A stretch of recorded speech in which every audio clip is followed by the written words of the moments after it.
Good morning.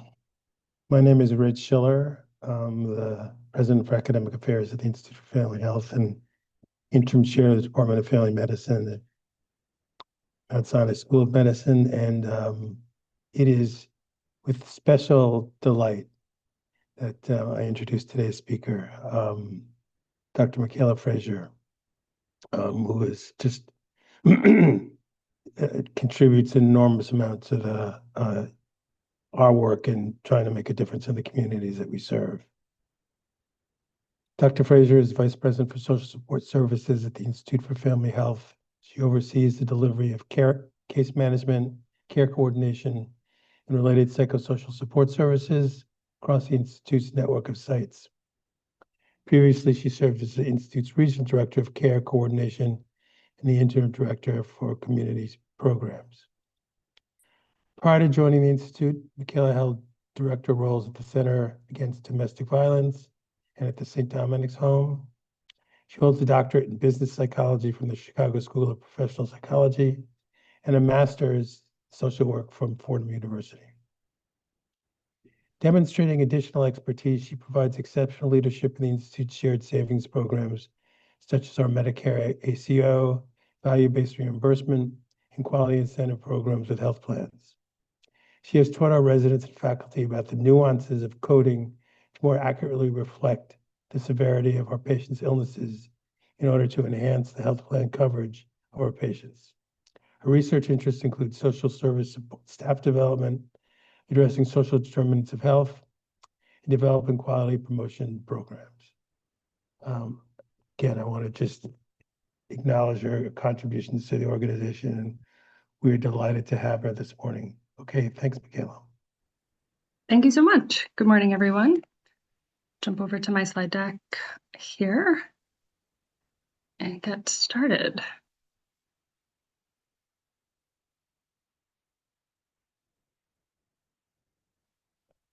So this morning, I'm going to be talking about the concept of social connection as a tool in prevention and how we can address social isolation and loneliness in a primary care setting with kind of specific focus, of course, to the community healthcare setting.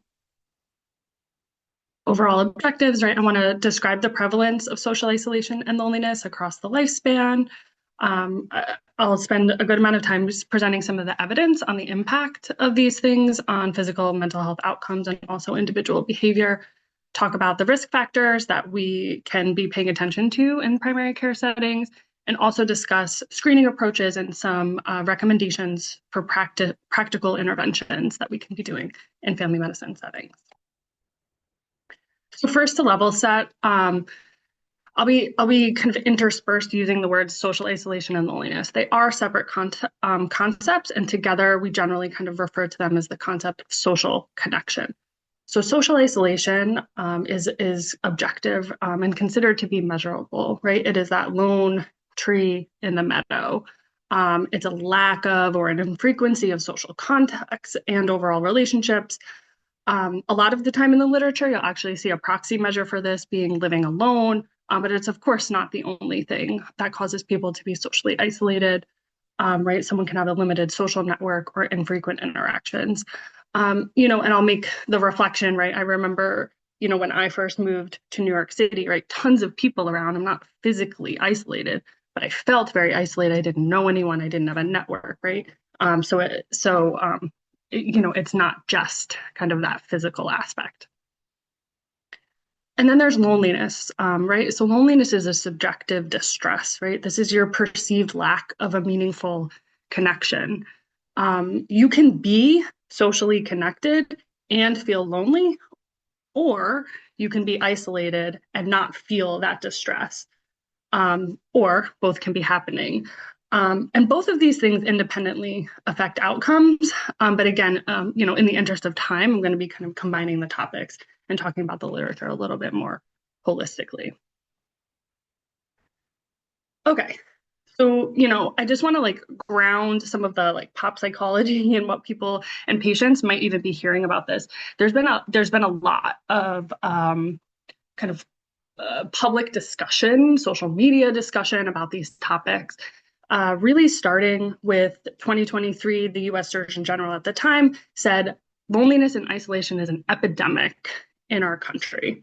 And just in the past 2 weeks, since I've been putting together this presentation, here's some examples of some news headlines that we see that talk about this, right? So folks at Harvard are saying, hey, we've been telling you this for a long time, and loneliness is getting worse. We see people saying cell phones are to blame and our kids are lonely, saying, oh gosh, it's really rife around young men. And again, the internet might be to blame. People need to talk to each other. America's glorifying loneliness. Women are paying the price. Loneliness is costing the workforce. Loneliness, again, is changing young people. Loneliness is changing older people. Loneliness is costing us $154 billion in an HR crisis. Loneliness is a product of situationships. AI is not here to solve our loneliness epidemic. And this one was one of my favorites. There's a loneliness epidemic, and students are actually talking to one another on campus and finding out they can connect.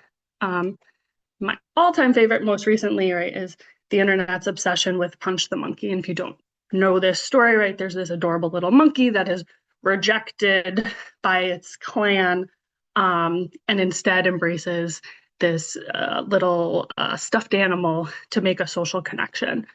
And, you know, there's just this interesting connection to this about kind of loneliness and social acceptance as being a global experience, right? Why did we all feel so sad for this monkey?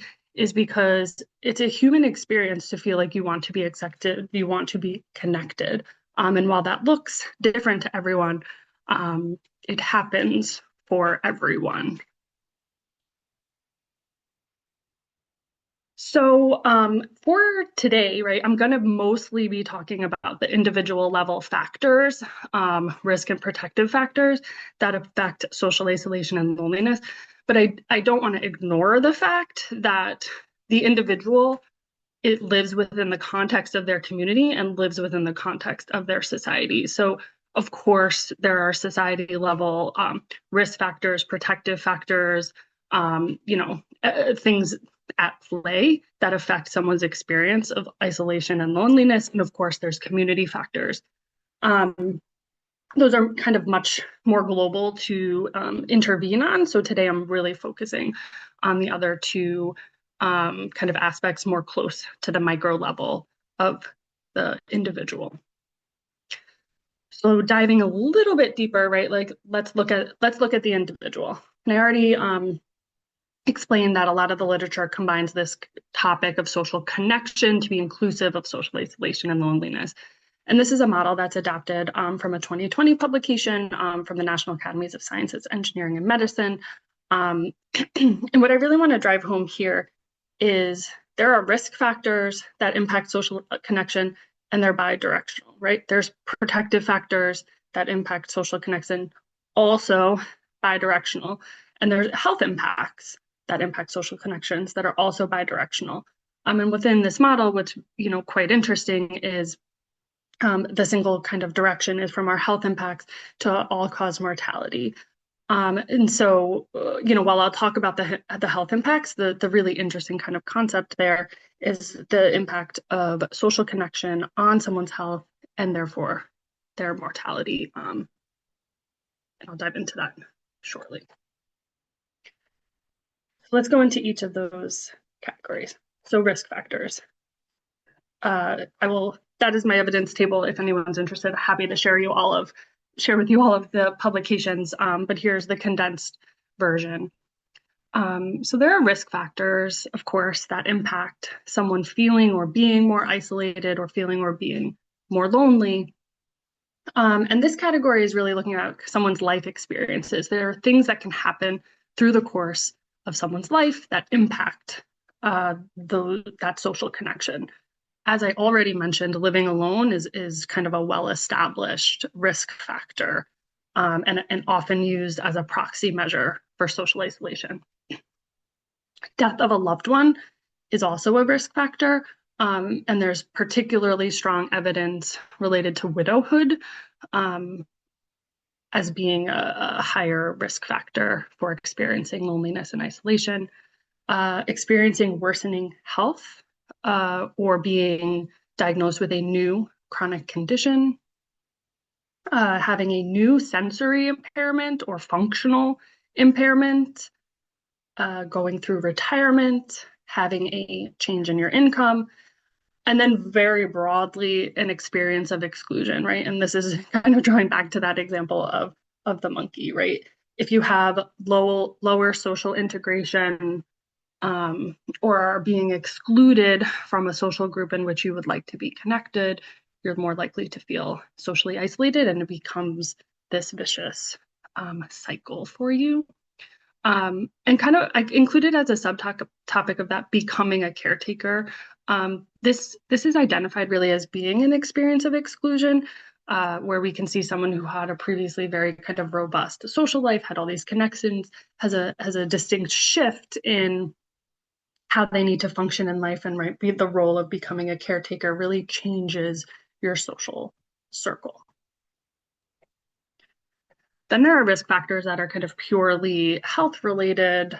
And I repeat chronic illness here. I know it was on the previous slide, but I want to drive that point home because for our patients, this is such a predominant identifiable risk factor. Disability or impairment, having depression and anxiety is also a risk factor, and being at a socioeconomic disadvantage. And particularly related to socioeconomic disadvantage, this really has an interplay with the protective factors because, at this point, connecting socially often requires finances to do so, right? If you want to join a class, if you want to travel to get somewhere, to join a group of people, right? There's money involved. And so this is something we kind of need to be thinking about when we're talking with our patients about the ways in which they can connect within the boundaries of the reality of their lives. So protective factors. I've bolded the word relationships here because if nothing else kind of comes out of this presentation, the relationships are at the core of it all. The most protective factors for that feeling, the lack of feeling of socially connected, are having what you feel are supportive relationships and what you feel are quality relationships. And I want to point out this does not speak of quantity at all. In fact, one of my colleagues yesterday, Laura Myers, who's the behavioral health director of suicide prevention, shared some literature with me that's in the suicide prevention realm that really talks about someone having one very supportive relationship as a protective factor against suicidal ideation. So this concept really transcends just social connection and goes into other spaces as well. Where a single quality relationship could be the make or break here. And actually, specifically, the perception that someone cares about you. And that's really specific language, right? You have to feel like that person genuinely cares about you. And let's keep that one in our minds for later when we talk about some of the ways that we can intervene. A protective factor is the absence of depression and anxiety. Also to have functional health adaptations. So, a lot of times we think of this as durable medical equipment, that kind of thing. But there's also some other kind of occupational therapy type approaches to this, like think about the person who's not able to kind of dress themselves anymore. Can we give them button hooks? Does someone need automatic jar openers to continue opening their jars, right? Some of those like very simple functional health adaptations. And in this one, I'll tell the story of when I was just kind of starting out and I was a care manager. I thought I did this like fantastic job with this family. It was a grandmother who had custody of her kids. And I went every morning for 3 months, like helping them really get into a good schedule to get everyone to school because the kids were having a lot of absence issues. At the end of our relationship, we're debriefing and I'm like, it would be, I'm just starting out. It would be so great to hear about like what was the most helpful thing that, I did with you. And the grandmother looked at me and she said, "You taught me how to set the timer on my coffee maker."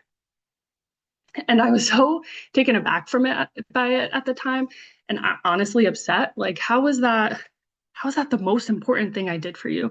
But the reality is some of those like very tactical, like how do you continue to live your everyday life things are some of the most important things we can be helping people figure out to do. Protective factor is also being physically active. Um, this one is a big one just in general, right? We know that people are not as physically active as they should be, but we also know specifically with patients seen at the Institute, for those that we have screened for physical activity, about 89% of those patients do not meet kind of a minimum level of physical activity that's recommended. So virtually everyone, right? This is something we could be talking about and promoting. In the literature, there's very mixed findings on pet ownership. So, but I do include it because it seems like it's a kind of like a particular match, right? If having a pet is really meaningful to someone, it could be a protective factor. And I know that I said I wasn't going to talk about community level, but there's really interesting evidence on there being neighborhood green space, right? Safe, nature-like places that people can go and convene and be socially integrated.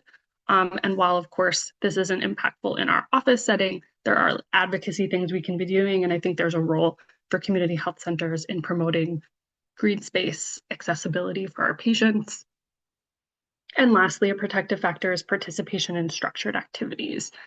And this looks very different person to person, right? Joining a club, being part of a class, um, going to an exercise group, that kind of thing. Okay, let's talk about the health impact. I boiled this down into kind of a short list of the health impact. So there have been some kind of landmark studies on the overall health impact of loneliness and social isolation, dating to kind of the early 2000s. The kind of prominent researcher in this is Holt Lundstedt. And the initial kind of jolt of the academic community in this was that their findings found that there was a 50% increased likelihood of survival for individuals that had stronger social relationships. And this had been like a longitudinal study. And they found that this was consistent across age, sex, someone's initial health status, and their cause of death. Over the years, this study has been kind of made comparable to other really well-established risk factors for mortality. Some folks have made comparisons to smoking history or blood pressure control. So kind of interesting to think about.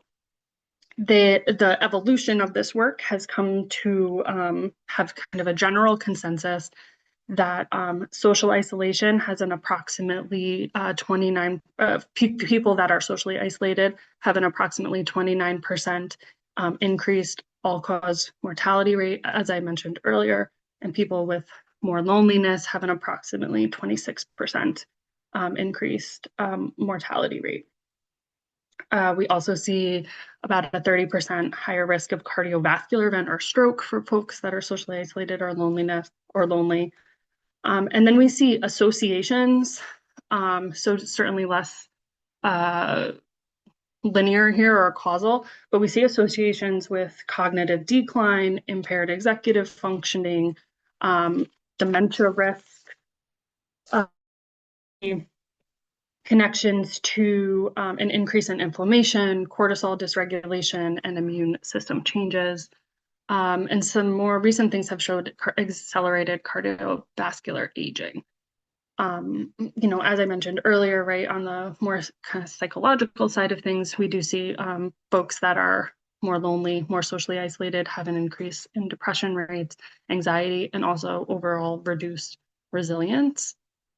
And on the behavioral side, and by this I mean kind of the individual's behavior, we see that people that are isolated and lonely overall have reduced activity. So this is where that bidirectionality of the model comes in, right?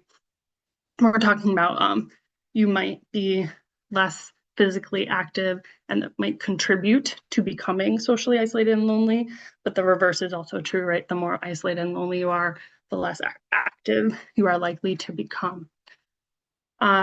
Adherence, and this is, it's kind of a four-letter word to me, but what I mean by this is the person's ability to kind of commit to and sustain their treatment plans, taking their medications, attending appointments, et cetera, and self-management. So any self-management goals that the person may have, they're less likely to be able to follow those through. And as it relates to the health system, right, folks that are isolated, folks that are lonely, they overall have a reduced access to care typically and care engagement. So this is an important point to drive home to think about, okay, what do we have to do differently to engage these people in primary care, keep them engaged, and have them leaving feeling that perception of connection, that perception that we care about them, and this is a place that they can connect to and come back to for care regularly. Which leads me into interventions.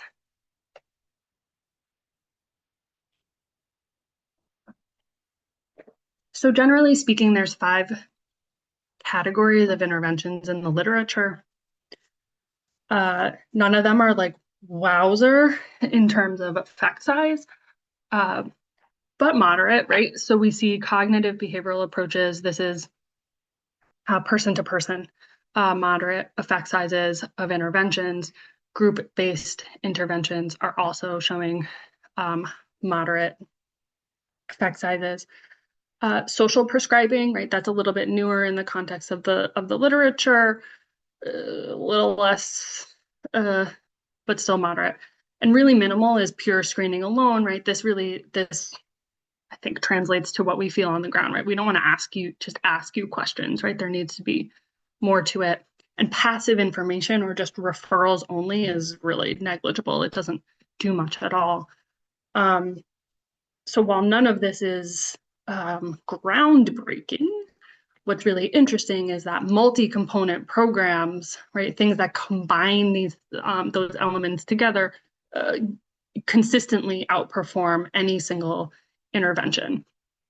So when we think about the implications specifically at a federally qualified health center, community health center setting, and primary care, we have to think about what's doable, what's reasonable, what's practical in this setting to combine for a multi-component intervention. And so here are the 4 tiers that we recommend, would like to do, and are doing in many cases across the board. And I'll start with tier 1, right? Tier 1 is primary care. I think, the underpinnings of primary care really lend themselves to being a perfect place for intervention for connection. And I'll talk about that a little bit more. That we should be promoting a framework of universal relational communication, and we'll talk about that more.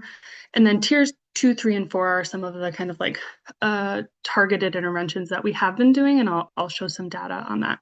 So that's our screening, what we're doing with that screening, right? How we're social prescribing. And then we have one pilot program that we've done, a group-based or CBT-informed social intervention, and I'll demonstrate some data on that as well. Okay, so primary care. These are things that everybody knows. They're kind of basics, but I want to, remind everyone that the basics really matter. Right, we talked about that bidirectional impact of someone having depression and anxiety. That really emphasizes the point that treating depression and anxiety within a primary care model is kind of paramount here, right? We need to be helping folks through that, helping them manage that, to be able to open the door for connection, right, and overcome some of those initial barriers to accessing some of the protective measures, like connecting socially, right, like getting out there and joining a group. So that's one, right? We should be enforcing that treatment of depression and anxiety within our model. Thinking about how do we deliver on a broader scope of functional health adaptations, right? Like, as you heard, I, oversee our case management team. I know very much that we prescribe a ton of durable medical equipment, and should keep doing that. But are there broader examples, like I mentioned earlier, like how can we maybe be connecting from kind of that occupational therapy perspective to help people continue to function in their daily lives as close to what they've always done? And how are we promoting physical activity? Again, most of our patients are not kind of meeting minimal physical activity recommendations. How are we talking about that in primary care? How are we promoting it? Are we just asking the question and moving on? Right? And what's the reality of that person's life to incorporate activity?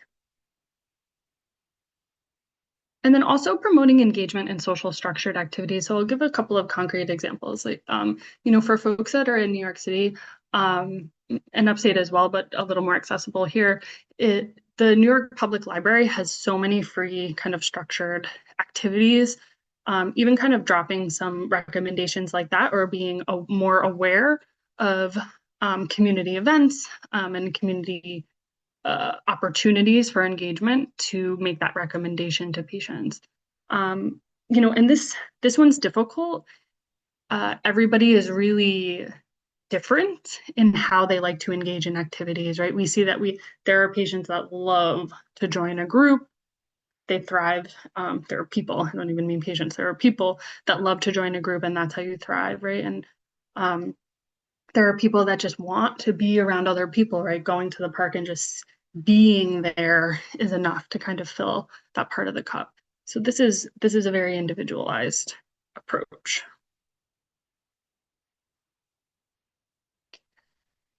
Okay, so that's primary care, right? Just driving the point home that like some core components of providing primary care are important to increasing the protective factors, decreasing the risk factors that patients can be experiencing. The other thing is moving towards relational communication. And I first want to say, I by no means think that people are not doing this, but I want to be very intentional to draw connections to what relational communication is. So relational communication is a style of communication that promotes social connection, right? There's evidence that it does this. And what it really does is move from a task orientation in how you're communicating with the patient to a relational orientation, why it's called that. So where you might be inclined to provide information, you are making sure that you give meaning to that information. Where there's a focus on efficiency, you can shift that to be, how do you make a connection within that? Where you're thinking about compliance, by compliance, I mean the patient doing the things that they should do to promote their health. You're instead focusing on collaboration, right? How are you working together to get to that end goal? Where you might want to use directive language, you're shifting to inclusive language, right? Saying we, saying us instead of you. And where we're thinking biomedically about someone, making sure that we're also thinking about that psychosocial component of that person's life. So how do we have high yield relational behaviors in a 15-minute visit, right? I want to be clear that I don't think this is asking anyone to do anything additional. It's asking you to be intentional about how you are communicating and connecting with people. So there's 5 key components here, and then I'll give some examples. So start with agenda setting. And when I say agenda setting, I mean patient-centered agenda setting. What does the patient want to get out of this visit? Make sure you know that and it's centered in the visit. Reflecting emotion back to the person at least once. Making sure you are aware of that person's social context so that you're developing a plan with them that takes that into account. Again, using collaborative language, we, let's, and making sure that visit is ending with a clear follow-up plan the patient has general agreement with. So I'll give about 7 examples of this. And these are not perfect, right? You have to tailor this to how that patient is and how your communication style is. So some of this may feel a little robotic, but I'm just trying to kind of give you some of those examples to incorporate in some of your intentionality for how you can be more relational. So when we talk about when you're starting a visit, right? Instead, task orientation says, what brings you in? What are you here for? You can shift that to something that's more like, before we start, what are the top things you want to make sure we address today? What's the difference there? The difference there is the patient's setting the agenda, right? You may think that was true with the first question, but that question is actually kind of giving the impression that the patient needs to hone in on one thing and kind of bring that to the top, right? It's I'm busy, we need to move fast, why are you here? As opposed to, give me your list, let's go through this together. And it's patient-centered. Thinking about responding to emotion. So, there's a lot of anxiety in the office, right? Patients might be scared about getting results back, maybe scared to even get a lab done because they just don't even want to know. So while they may not say the words, I'm scared of XYZ, right? Being attuned to that and being able to, instead of just providing information, saying something like, your labs are normal, there's no indication of XYZ, whatever the case may be. Instead saying, I can hear how worried you are. You really want answers. Wanting answers, totally scary. Let's walk through everything that we know so far. What were the key differences there, right? You named and validated an emotion, and you also promoted that collectivism, right? That simple use of the word let's. We're going to do this together is what you're telling that patient. Let's talk about an example of chronic disease management, right? Hey, so-and-so, your blood pressure is still high, it's elevated. You got to make sure you're taking medication every day, right? Makes sense. But how do we shift that? It looks like your blood pressure is still pretty high. What's been getting in the way of you taking your medication regularly? And then kind of going through the plan with that patient. How does this plan fit into your daily life? What do those questions do, right? They explore the barriers and they invite collaboration to overcome those barriers instead of just telling the patient what they need to do as if they don't already know that. Missed appointments. You've missed some appointments. It's really, really important that you come in for your follow-up. How do we relay that relationally? Oh, I really missed you at your last couple of appointments. Was something making it hard for you to come in? What's the shift? You're assuming a barrier. You're not assuming non-compliance. That's felt by the person. A few more examples. So preventive screening, right? Instead of saying you're due for your colonoscopy, I'm going to place you a referral. Please get it done by the next time you see it. Looks like you're due for colon cancer screening. There's a couple of options out there. Let me present them to you. Dan, do you have any preferences or concerns? That shift to shared decision making. Again, it's not directive instruction. You're doing this together. How can you address loneliness in the visit? And I want to say, loneliness is not going to be a statement, right? Usually. It's going to be the patient saying, well, I don't really have anyone to pick up my medications for me. I don't have anyone to remind me to do that. Picking up on that cue is critically important. And instead of moving past it or not picking up on that cue, how to respond to that relationally, right? Yeah, that sounds really tough. Let's acknowledge that. Feeling lonely can actually affect people's health a little bit more than we might think about. Do you think you'd be open to talking to someone about how to manage your connections? Right? You're opening the door for a supportive pathway. You're opening a door maybe for referral to a supportive department otherwise, and really acknowledging that you're hearing what that patient is saying beyond the words. that they're giving, and you want to help overcome that barrier with them. And the last one, right, is giving it a new diagnosis or presenting lab information. So, and again, I don't think anyone says this like this, so I'm giving harsh examples, but instead of saying your labs are in, it looks like you have diabetes, going to start you on metformin, right? How do you deliver that relationally? Your results show that you have diabetes. This might be a lot to take in, right? I know this is new for you. Before we talk about any treatment or moving forward, what's going through your mind right now? We're going to get through this together. Right? You're acknowledging that there's an impact and you're reinforcing that partnership. So through it all, right, like it's just some of these quick kind of tweaks and how we're communicating with patients, again, to make sure that what they want to get out of it is at the center of it all, that we're acknowledging that we see their emotion, and that's an important part of the visit, that we are acknowledging the reality of their life outside of the walls of our office, and we're helping them develop a plan that makes sense, using collaborative language, and that this person is walking out of there with a plan that they've agreed to and they understand. Okay. Targeted screening. So this is actually the screen that we have within our system. This is a tool that is informed by the Cohen Social Network Index and the Berkman-Syme Social Network Index. This is all part of our social determinants of health screening.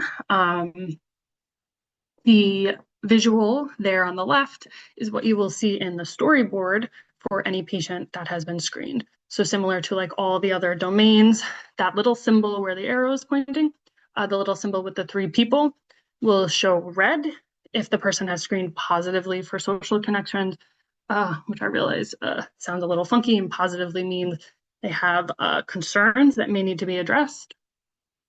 It will show gray if those questions have not been responded to at all, and it will disappear from the storyboard if it's green or there's no kind of concern, right? So it removes that visual cue. The questions that are here really get to the point of some of the protective and risk factors, right, that we've seen. How often are you interacting with friends and family, neighbors? How often are you actually getting together with people? Do you have a connection to church or religion? What about organized clubs or groups? Do you attend any meeting, and do you attend these meetings? And then it also does ask about someone's relationship status with that particular attention on widowhood, as I mentioned before. So what are we seeing with this screening? And we do have data that goes back further than June of 2025, but our dashboard was built at that point. But it's been really relatively consistent over the years. So across all of our patients that are coming in at the Institute, we're screening for social connections about 14, 15% of them on average. This is not a required screening tool by any means, but certainly helpful, right, to determining who's socially connected. What is fascinating, right, is 77% of those that are screening positive. That's a lot of people that have a lack of social connection. And then below, I also specifically call out our patients that are in care management, right, because this is our kind of 5 to 7% of patients that have really high-risk comorbidities, are struggling in managing their health, right, that are connected to our care management programs. We do have a much higher screening rate here because we have a concerted effort to screen folks for social connections in our care management programs. So we screen about 82% of that population, and we do see that that population has an 87% positivity rate, so even higher than the general population. So by comparison, right, a lot of the publicly acknowledged kind of social determinants of health are transportation and food insecurity. What we see in our care management and general population for those things are rates between 20 and 25%, right? Those will be the highest rates that we see. So 20% of our patients struggle with transportation, 20% struggle with food insecurity. 87% of our patients have social connection needs. So by comparison, this is kind of the the social determinants in the shadow that we really need to spend more time thinking about because it affects so many of our patients. So what do we do on the case and care management side when we're working with patients? The reality is this is really hard because, like I said earlier, social connection is a very individualized thing. What does that look like for you? What do you want to kind of connect with? And it takes sometimes many tries for someone to find something that works for them. But we do have our tool, right? Find Help. This is our integrated resource connection tool that we use and is also available to all IFH employees and integrated into Epic. This tool allows you to look by zip code for specific programs, and we are constantly kind of working with this to put tags on programs for things that might address loneliness or connection. And it's essentially a Google for resources. The partner that's shown on the screen here is Life Story Club, which is actually one of our featured partners because we developed a relationship with them back in 2024, and they provide some group-based interventions for our patients. We've seen some really interesting initial outcomes here.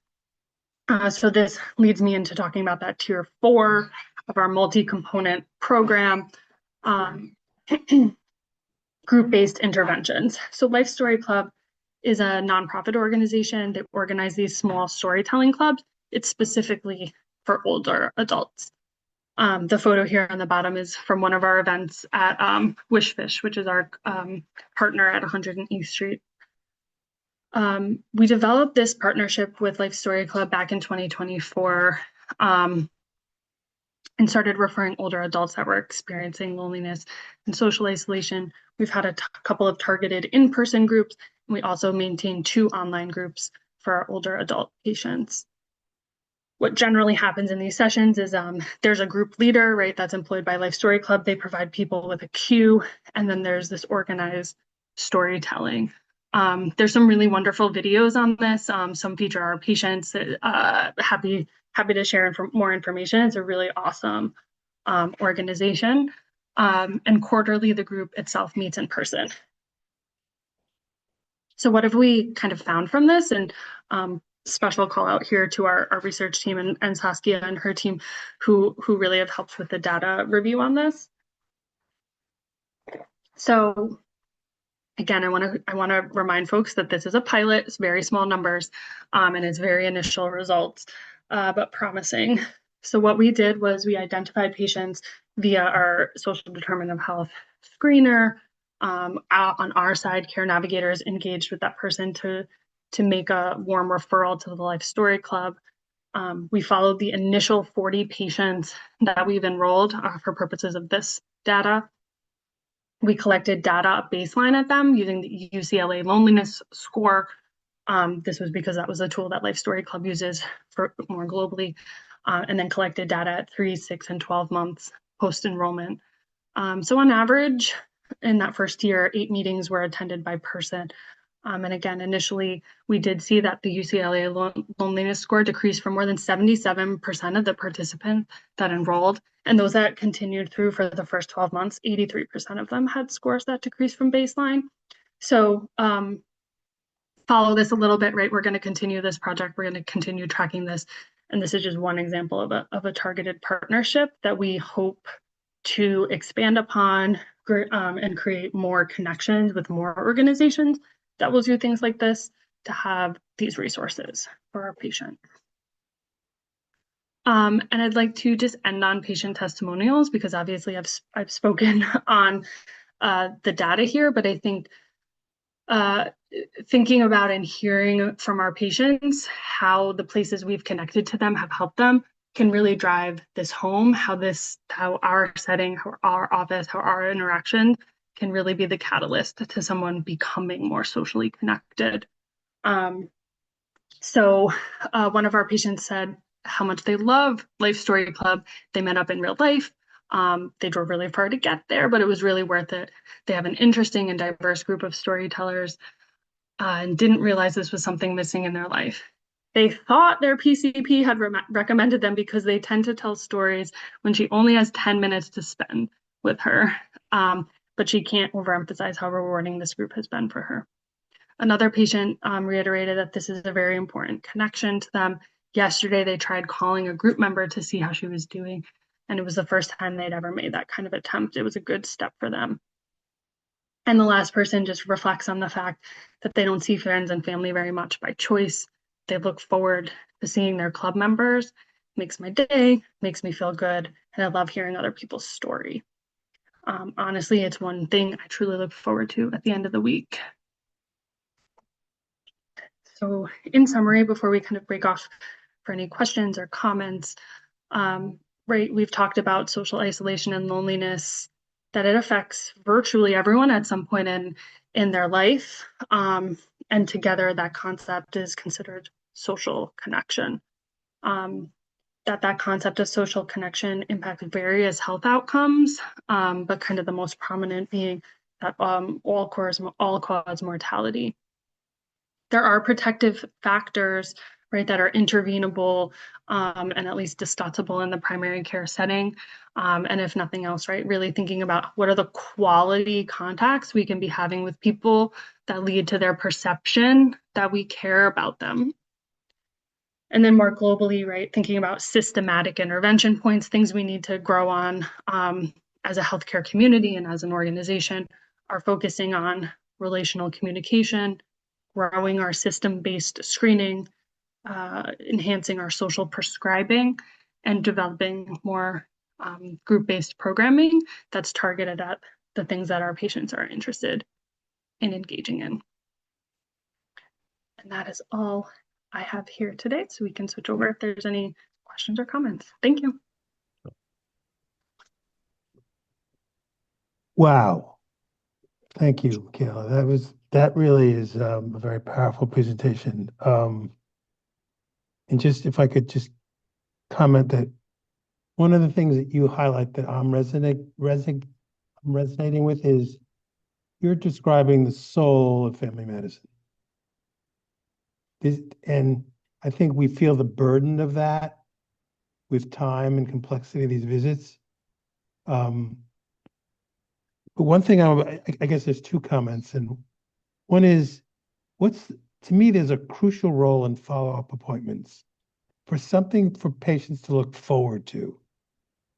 And I'd be curious to see the impact of having a follow-up appointment on some of these factors that you're talking about. Like, what can we do so the burden doesn't fall on the primary care doctors who say, yes, I want to do these things, but I don't have the time or the resources. And I think that's, that it's really, it's something to think about. And I also appreciate your comments about relational communication. I think that's important. And I guess the second thing, just as a comment, is so much of the interactions become transactional in terms of what certain patients want. And I think so the challenge is how to have sort of a diverse toolkit so that you can, engage in sort of the things that you're talking about for the people who need these services and for the people who are basically using us almost as an urgent care center, how to meet those needs. So just some comments on this, and then we'll open it up to questions. Autumn, do you want to lead us through that? Yeah, as soon as Michaela can address what you just said. Sure, yeah. I think I would just underscore the point that this is the core of family medicine, and as a social worker, it's the core of social work too, right? Kind of thinking about how we connect with people and reminding ourselves of that. So of all, if anything, right, take that today. Let's see. Thank you, Michaela. Okay. This was such an incredible presentation. I feel so lucky to have heard you speak on this, and I think others are feeling the same way because we have a lot of questions coming in, so I'll get right into them. One that I noticed, New York City can be a very lonely place, as you alluded to, especially when you're just getting set up there. Is there anything you saw specifically about urban environments regarding social isolation or unique interventions? Um, Actually, no, this is a really interesting question, and I'll definitely take that as a follow-up. Obviously there's research related to rural environments and how socially isolating that is. There's not much prominent about urban environments. So really good point, and I think really good gap in this. One of our residency faculty says, we were discussing the targeted screening yesterday, and a resident pointed out to me that someone who does not participate in organized religion is automatically at some risk, and that seemed a little biased. And do you have any comment on that based on that's built right into our screening tool? Yeah, totally agree. I think that's something that we need to look at. And as a reminder, so this is a screening tool that is kind of foundation by Epic, right? Not institute built. So we're a little bit at the mercy of the validated screening tool, but do have some room to shift some of that. I'm definitely going to take that feedback back and really also appreciate that you were talking about this yesterday. All right, here's another one. This groups social isolation and loneliness together, but it feels like being lonely seems very different than social isolation. Is someone who doesn't feel lonely but lives alone at the same risk? Yes. My answer is not yes. Yes, I'm acknowledging your question. So they are lumped together for purposes of this presentation. Again, I could go on and on and on about these topics. The same risk is not a question I can answer because there's all that bidirectionality happening there. Their social isolation independently provides an increased risk, again, of all-cause mortality of 29%, whereas loneliness is 26%. So actually, a lot of the research supports that isolation itself is a higher risk factor. But they are mostly viewed together in the literature moving forward. This is more of a comment, but just food for thought still. For some of our isolated patients who have residents as their primary care providers, that relationship is a key support. And then when the resident graduates, it can be a real loss.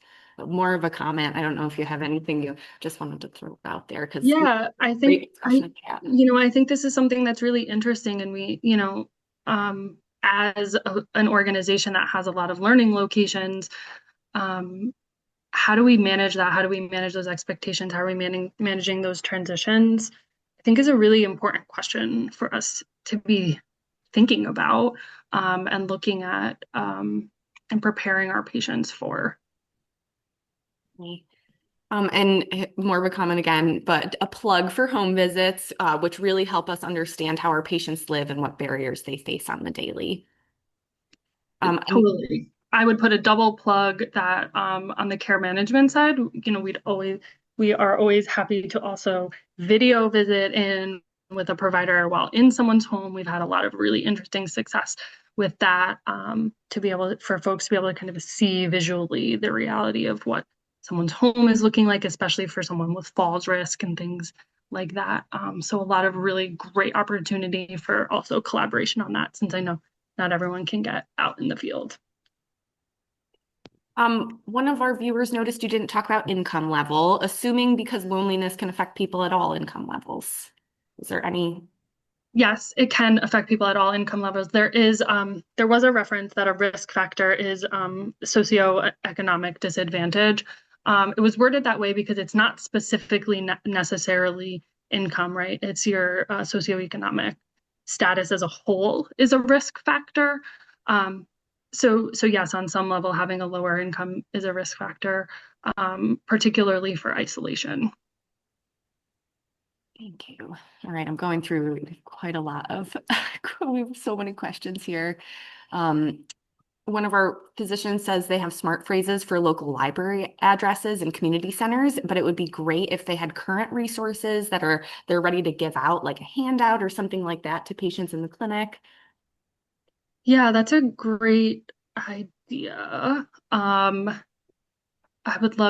see who said that. I would love to pick your brain on what would be the most kind of meaningful way to organize that. And we can certainly do that. And I love that idea. And I love that you have smart phrases for that too, and would appreciate the share on that.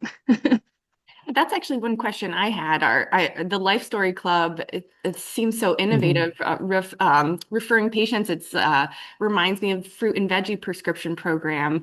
Do we have relationships with other organizations of this ilk? We are trying to, again, because this topic has become a little more kind of in the public sphere, right? It's gotten a little bit more funding in the last couple of years, which is how like someone like Life Story Club was able to um, incorporate itself.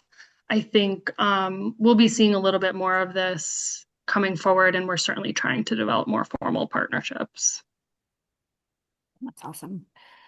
There is a preventative aspect of this and asking folks and addressing upcoming or recent changes in their life that may trigger new episodes of isolation, thinking of people moving to a new area, children growing up and leaving home, changes in marital status, and most relevant, losing colleagues when they retire.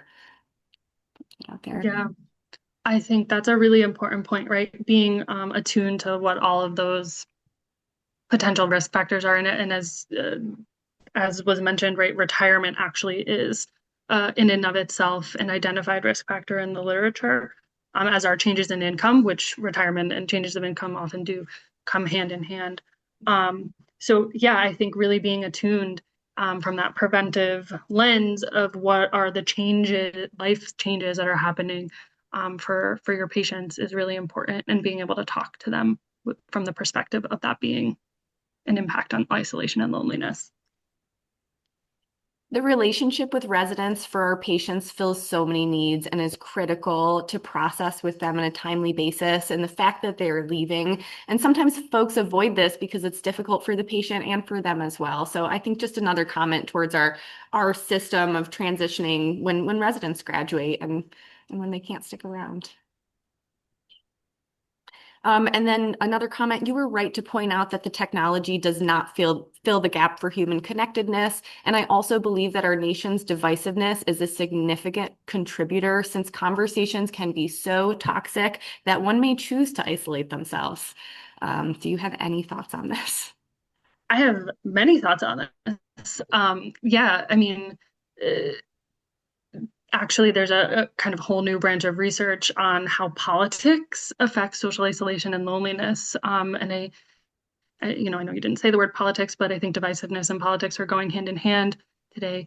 And you'll also see there's a lot more of people of kind of the millennial generation who are also cutting off contact with their parents. And this is for both parties, right? The parent and the child in that relationship, who is an adult child. There's a ton of implications for connection and loneliness, family dynamics. I honestly think that could be its own, talk in and of itself. But yeah, I think we have to think about how do we still connect with people that we don't share every opinion on. And for me personally, thinking about how do you get to an agreement point on like what your core beliefs are, and decide where you want to build those relationships. But that's a deep question. Yeah, we'll have to have you back here to present on that. We have 1 minute left, so I'm going to read the final comment here in the chat. Staff turnover, which can at times seem very high at the Institute, as well as the time and language barriers to complete the validated screening, and staff reluctance to complete the screenings in a compassionate manner, and the fact that the screening disappears if satisfied. But these are really dynamic concerns that are not always captured by an annual screening. And there's some of the challenges that providers have in the clinic.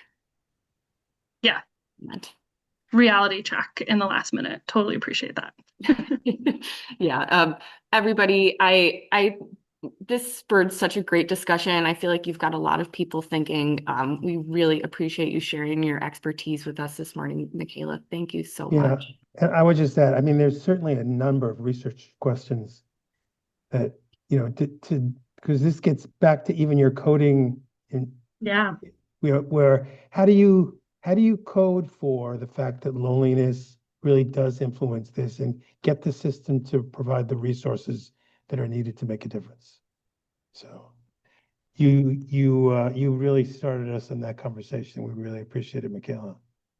Thank you so much for having me. I really appreciate it. Take care.